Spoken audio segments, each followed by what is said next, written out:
घर में मालती देवी का हुक्म चलता था। अपनी बड़ी बहू को वो टीवी के रिमोट की तरह कंट्रोल करती थी। चलो, देर हो रही है। 12 बजे से पहले लड़की वालों के यहाँ पहुँचना है। हाँ हाँ, चलती हूँ।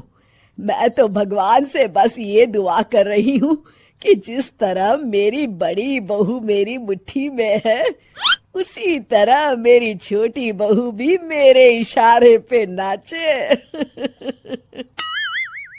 अरे भगवान, भला इस घर में किसकी हिम्मत है जो तुम्हारे खिलाफ जाने की हिमाकत करे।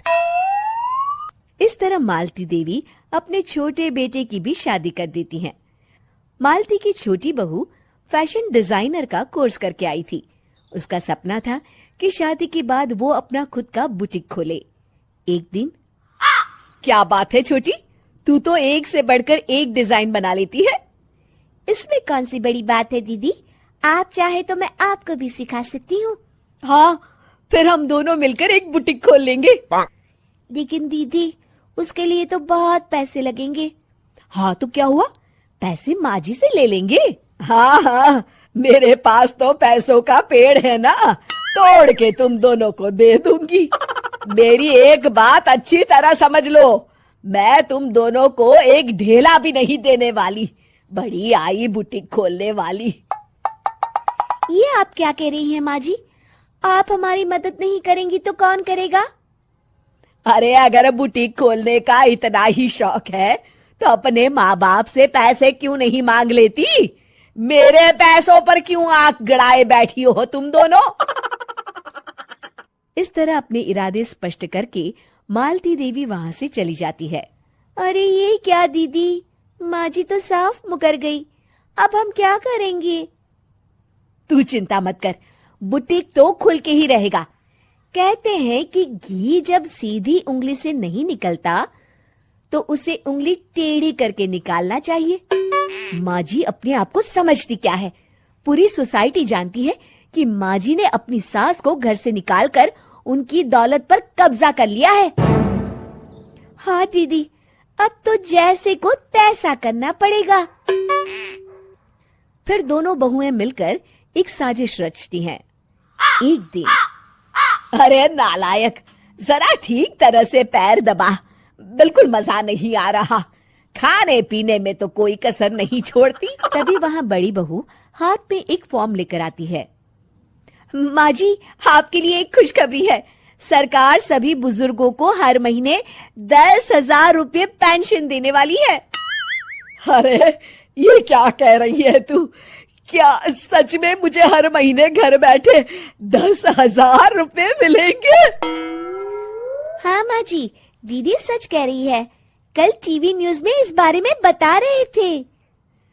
बस आप ये फॉर्म पढ़ के इसे भर दीजिए और अपने दस्तखत कर दीजिए। मैं इन्हें ले जाकर जमा करवा देती हूँ। अरे नालायक, बड़ी कामचोर है तू। इस बुढ़ापे में कहा तुम मुझसे फार्म भरवा रही है, खुद ही भर ले। मैं दस्तखत कर देती हूँ। ठीक है माँ जी।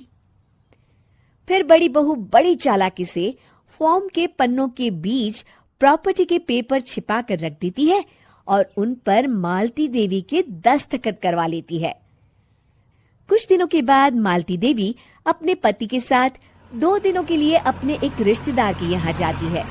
दूसरी तरफ दोनों बहुएं पूरे घर पर अपना कब्जा कर लेती हैं। मालती देवी जब अपने रिश्तेदार के यहाँ से लौटती हैं, तब अपने कमरे में ताला लगा देख आग बबूला हो जाती है। अरे नालायको, मेरे कमरे में इतना बड़ा ताला किसने लगाया है? माँ जी, ये कमरा तो मैंने अपने बेटे रोहन को दे दिया है और आज से आप बाहर कोने में जो छोटा कमरा बना है ना, वहां रहेंगी। अच्छा, मैं उस सड़ेले कमरे में रहूंगी है? तेरी ये कहने की हिम्मत भी कैसे हुई? और मेरी इजाजत के बिना मेरा कमरा देने वाली तू होती कौन है? लगता है तू भूल गई, इस घर की मालकिन मैं हूँ। तभी वहां छोटी बहू आती है। अरे माँ जी, आप इस घर की मालकिन नहीं है। अब इस घर की नई मालकिन हम दोनों बहुएं हैं। ये देखिए, इन प्रॉपर्टी के पेपर पर आप ही के दस्तखत है। अरे भाग्यवान, ये तुमने क्या कर दिया? दस्तखत करने से पहले एक बार ठीक से पढ़ तो लेती। अरे लेकिन मेरी बहू है, मेरे साथ ऐसा कैसे कर सकती है? अरे तो इसमें कौन सी अचरज की बात है? तुमने भी तो अपनी सास को घर से बाहर निकाल दिया था। टूटा फूटा ही सही, शुक्र करो कि इन दोनों ने कम से कम हमें रहने के लिए कमरा तो दिया। तुमने तो अपनी सास को वो भी नहीं दिया था। आज समझ में आया, जैसी करनी वैसी भरनी।